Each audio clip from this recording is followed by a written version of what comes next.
Callista Dorne dreamed of oceans, Jasper Mirell dreamed of control, and when their honeymoon cruise set sail, only one of them would make it off the Aurelian Mist alive. Callista Dorne had always been drawn to the sea. As a marine biologist from Oregon, she spent most of her adult life near water studying coral, documenting sea turtles, diving into the unknown with an almost spiritual devotion. So when she married Jasper Mirell, a reserved yet charming tech entrepreneur from London, it made perfect sense that their honeymoon would be at sea. The Aurelian Mist, a luxurious Mediterranean cruise liner, promised sun-drenched days and starlit evenings, a journey that would take them from Venice to the Greek Isles, along the French Riviera, and finally to the Spanish coast. It was marketed as romance reborn, an idea that appealed to Callista's dreamlike vision of marriage and new beginnings. From the moment they boarded in Venice, the couple attracted attention. Callista's golden hair and confident stride made her stand out, while Jasper's tailored suits and quiet demeanor lent him a mysterious air. They seemed happy, constantly together, exploring the lavish decks, attending couples painting classes, tasting wine during sunset, and enjoying spa treatments. Other passengers commented on how in sync they appeared. Their love, it seemed, was effortless. By the fifth day at sea, the ship had docked in Santorini. Passengers disembarked in waves, excited to explore the cliffside villages and iconic whitewashed architecture. Callista was seen near the gangway wearing a flowing white sundress, sun hat in hand, and a light blue satchel slung over her shoulder. According to crew members, she exited the ship just before noon. Jasper, however, did not accompany her. He claimed he was feeling unwell and stayed in their cabin to rest. No one thought much of it. After all, not everyone wanted to explore every stop.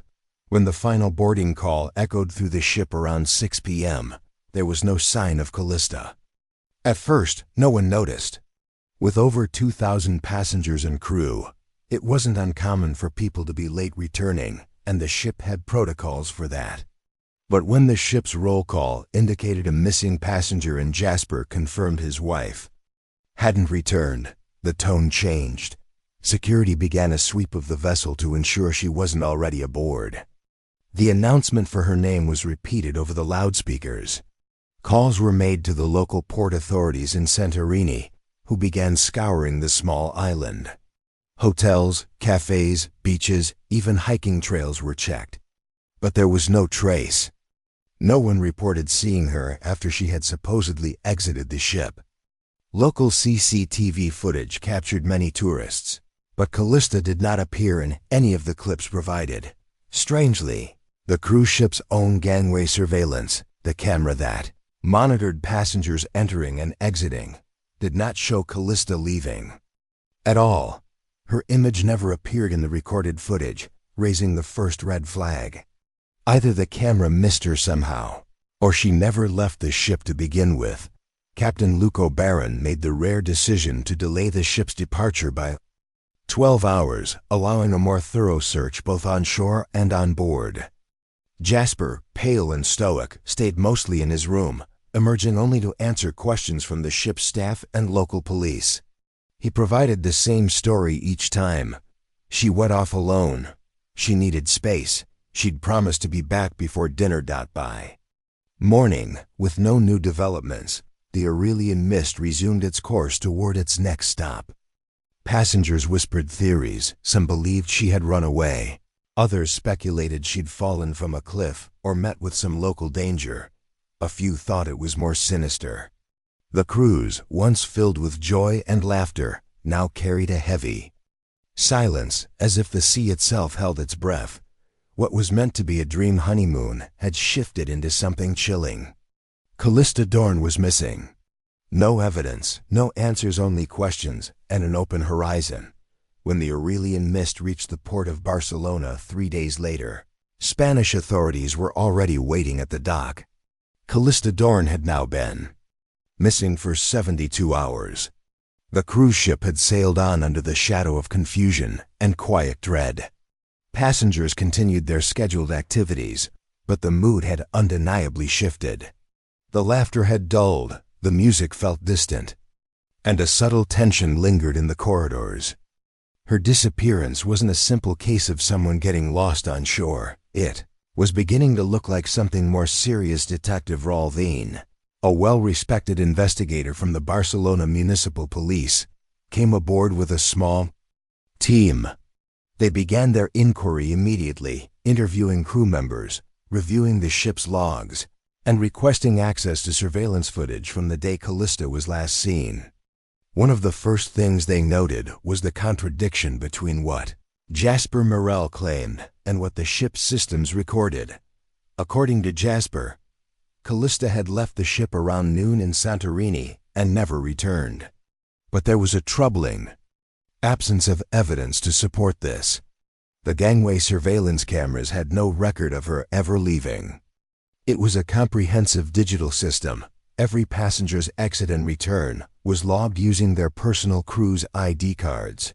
Callista's card had not been scanned after 10:15 a.m., when she used it to access the upper sun deck. After that, nothing. Detective Dean ordered a detailed timeline reconstruction. Ship surveillance from various decks was reviewed hour by hour. While combing through footage from Deck 9, the camera team discovered something strange. At precisely 2:15 p.m., the recording cut to black. The feed resumed again at 3:20 p.m. Over an hour of footage was missing from the main outdoor corridor that led from the upper deck to the staff access areas below. Dean found this highly suspicious. Cruise surveillance systems were maintained, with backups and interruptions were rare. When he asked the ship's IT technician about the gap, the technician explained that the footage had likely been manually deleted, and not by accident. It would require an internal override. At this point, the theory that Callista had simply wandered off began to fall apart. The possibility of an accident at sea or a voluntary disappearance no longer seemed likely. The investigation shifted toward the assumption that something had happened to Callista aboard the ship. Interviews with guests revealed more inconsistencies. One elderly couple from Norway recalled seeing Callista after noon that day. They described her sitting alone on a lounge chair by the pool, appearing distracted, her bag tucked beneath her legs. A few others mentioned she seemed quiet during breakfast, staring out at the ocean instead of engaging in conversation. One woman said she noticed Callista heading toward the lower deck later that afternoon, alone and looking tense. Meanwhile, Jasper remained unusually composed. He stayed in the cabin for most of the investigation, only emerging when required. When questioned again by Detective Dean, he repeated the same story almost word for word. He claimed he hadn't seen Callista since that morning, that she was excited to explore Santorini, and that he was resting in their room all day due to a headache. But when Dean asked about the missing surveillance footage, Jasper simply shrugged. He said he knew nothing about the ship's camera systems. Dean requested a search of the couple's cabin. It was clean, too clean. The bed was made, drawers orderly, toiletries untouched. A steward later confirmed that Jasper had requested full cleaning the morning after Callista's disappearance, which was highly unusual. Most guests allowed staff to make beds but rarely requested deep cleaning mid-trip. Dean noted the detail. More troubling were inconsistencies in the cabin's access records. Jasper claimed to have stayed in the room all day, but the digital keycard logs indicated the door was open multiple times between 12 p.m. and 3 p.m. Only Callista and Jasper had keys. The pieces didn't quite fit, but the shape of something sinister was beginning to form. There was no proof of violence, no body, and no eyewitnesses. But the trail of digital clues, the missing footage, the oddly timed cleaning request, and Jasper's rehearsed calm all pointed to one undeniable conclusion. Callista had never left the ship, and someone was working very hard to erase what happened next. Mina Soline had worked as a cruise photographer for nearly 4 years, capturing countless sunsets, proposals, and smiling vacationers. But something about Callista Dorne's disappearance unsettled her more than anything she had experienced. At sea, it wasn't just the vanishing, it was the cold silence that followed, especially from Jasper. He hadn't once asked to see the photo galleries, hadn't offered any effort to create a missing persons flyer, and most notably, hadn't reached out to Mina or her team for pictures of Callista from the trip, driven by a quiet instinct. Mina revisited her digital archives. Every evening, she uploaded dozens of photos from events on the ship dinners, poolside fun, dance nights, and tagged passengers when possible. She began combing through each photo that featured Callista and Jasper. At first, it seemed like any ordinary honeymoon couple. Smiles, wine glasses, arms around each other. But with each image, a subtle pattern emerged. Jasper's grip on Callista's arm was always tight. Her smile never reached her eyes. In one particularly telling photo from the fourth evening, during a couple's dinner under the stars, Callista's expression looked strained. Her body leaned slightly away from Jasper, while he looked directly into the camera with a fixed, unreadable expression. The most troubling image surfaced from the morning of the day Callista vanished. It showed her sitting alone on a lounge chair, near the sun deck, wrapped in a towel. Behind her, almost unnoticed at first, was a blurred figure standing against the railing. A digital zoom revealed a man watching her dark clothing, hands in pockets. Though the figure's face wasn't clear, Mina had seen that posture before. It matched Jasper. She flagged the images and submitted them to the investigating officers, who began to re-examine the timeline through this new lens. While the images didn't provide direct evidence of wrongdoing, they helped form a psychological portrait of the relationship. Something was off. Meanwhile, divers were called to search the ship's lower hull. Aurelian Mist was docked in Barcelona for a full day to undergo routine maintenance and inspections due to the ongoing investigation. A two-man maintenance crew went below to inspect the external hull sensors. One diver surfaced early, holding something small and tangled in his gloves. Bracelet. It was silver with small glass beads and an etched pendant shaped like a sea turtle. Later identified by Callista's sister via a photo from the wedding, the bracelet was unmistakably hers. The diver explained it had been wedged into one of the ship's water intake grates just below the aft section of the lower deck. Even more disturbing were the deep scratches near that same area, as if something or someone had scraped against the metal. When confronted, Jasper claimed Callista never wore that bracelet. He insisted it must belong to another passenger, that people lost jewelry at sea all the time. But the photographic evidence contradicted him. One of Mina's earlier photos from their first day aboard clearly showed the bracelet on Callista's wrist during a poolside lunch. The bracelet's recovery changed everything. It shifted the narrative from a mysterious disappearance to a potential crime scene. Investigators theorized that Callista may have gone or been forced overboard from the lower deck. The scratches and lodged bracelet suggested a struggle or a fall, yet no one could explain how it happened without anyone seeing. The lower deck was typically deserted during the day, used mostly by crew or guests taking solitary walks. Authorities began reviewing all digital keycard logs, not just for Jasper and Callista, but for crew members with access to the lower deck doors. A new question emerged: if Callista went overboard, why didn't the ship's man-overboard system trigger an alarm? Was it disabled? Was someone helping Jasper? The deeper they looked, the murkier the waters became. The luxury cruise, once a floating paradise, now felt like a cage of secrets suspended in international waters. The ocean had swallowed the truth, but it was starting to regurgitate its pieces one photo, one scratch, one bracelet at a time. The investigation into Callista Dorne's disappearance reached a turning point when Detective Rolvin ordered a second, more invasive search of the couple's private cabin. Up to that point, the suite had appeared almost untouched, too perfect, too sanitized. Jasper Mirell had insisted that Callista packed light and rarely wrote things down. But the search team, now accompanied by forensic specialists, peeled back. The surface with fresh urgency. Behind a decorative wall panel, hidden beneath a vent cover, they found a thin plastic pouch containing torn pages. Water damaged and partially smeared, the fragments were clearly from a journal. The handwriting matched notes recovered from Callista's travel documents and passport application. Though incomplete, the entries painted a deeply troubling picture. Earliest fragment described uneasy Callista writing about her growing discomfort with Jasper's controlling behavior. He watched her closely, questioned her choices, and didn't like her spending time alone.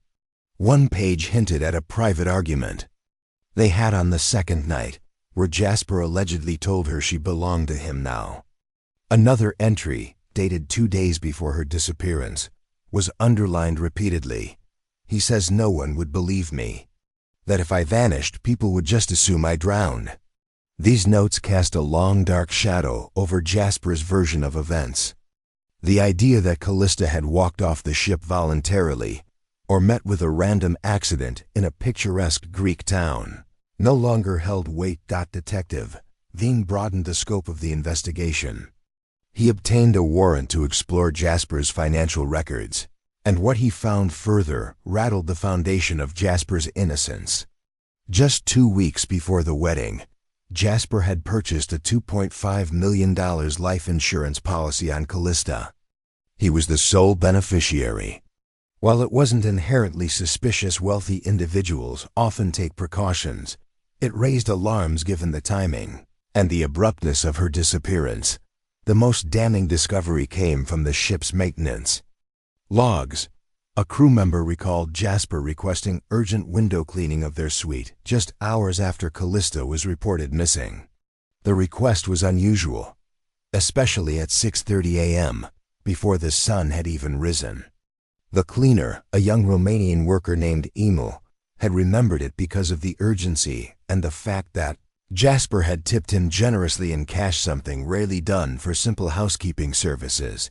When interviewed again, Emil mentioned seeing shards of glass beneath the balcony chair and a smear that looked like blood along the window's bottom frame. At the time, he assumed the couple had broken something or spilled wine. But now, with context, those small details took on new meaning. An expert forensic team examined the area using luminol. Traces of blood were found on the lower balcony rail and around the window latch. The DNA results later confirmed it was Callista's. Every piece of the puzzle was sliding into place. Callista had not vanished in Santorini. She hadn't disappeared on land. She had been on that ship, likely until the early morning hours. And then something happened. The window, the blood, the bracelet tangled below deck. The deleted footage, all signs pointed to the same conclusion. Callista Dorne had died aboard the Aurelian Mist, and the circumstances were becoming harder and harder to explain as accidental. The final clue came from the ship's digital access logs.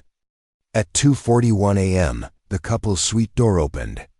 Only one person left. The door did not open again until 6:12 a.m. when Jasper exited to request cleaning. What happened during those 3.5 hours was still unclear. There was no direct witness, but the trail of evidence was becoming undeniable. Jasper was brought in for formal questioning by Spanish authorities. For the first time since the ordeal began, his calm facade began to crack. The weight of digital timelines, blood evidence, insurance motives, and Callista's haunting journal entries now pressed down on him like the very ocean he had thought would keep his secret buried. 6 months had passed since Callista Dorne vanished aboard the Aurelian Mist, and the world had slowly moved on. News outlets had briefly covered the case, a missing newlywed at sea during a luxury honeymoon, but without a body. The headlines faded. Jasper Mirell returned to London and resumed his life quietly. He made no public statements, attended no memorials, and filed no requests for further investigation. Despite growing suspicions and the mounting circumstantial evidence, no Official charges had been filed. Without definitive proof of murder, the case remained open, unresolved, and chillingly silent. But the ocean has a way of returning what's been hidden. A breakthrough came unexpectedly, sparked by something seemingly trivial. Marla Brix, a retired schoolteacher from Canada, had been aboard the Aurelian Mist during the ill-fated cruise. After hearing rumors that the case had gone cold, she began sorting through her vacation photos to mail a scrapbook to her grandchildren. As she flipped through images of smiling tourists and sweeping sea views, she stopped at one particular shot taken on her balcony in the early morning hours of the day. Callista was reported missing. In the bottom left corner of the image, blurred but unmistakable, were two figures on a lower deck, one hunched near the railing, the other standing behind them. Marla hadn't noticed them before. She forwarded the photo to Spanish authorities, who enhanced the image using digital forensics.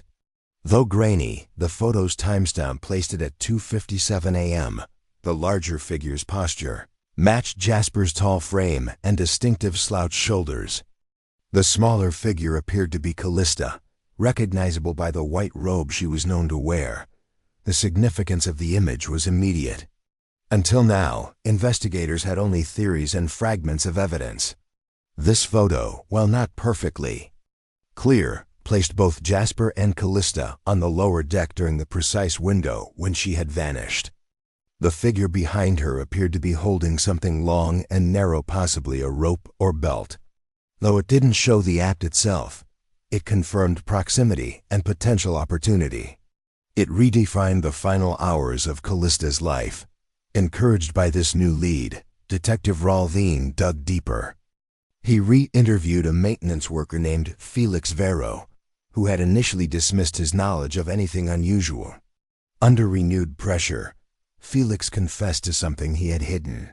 He remembered seeing Jasper near the emergency crew access stairwell that same night, around 3:15 a.m., drenched in sweat and breathing heavily. When questioned at the time, Felix was intimidated and said nothing. He feared losing his job. But with the case back in motion, his conscience stirred. More importantly, a tech audit revealed that the ship's man-overboard detection system, a sensor-based system installed along railings to detect sudden movement overboard, had been temporarily disabled that night. This required a manual override through the ship's security terminal, which was accessed using a crew member's credentials.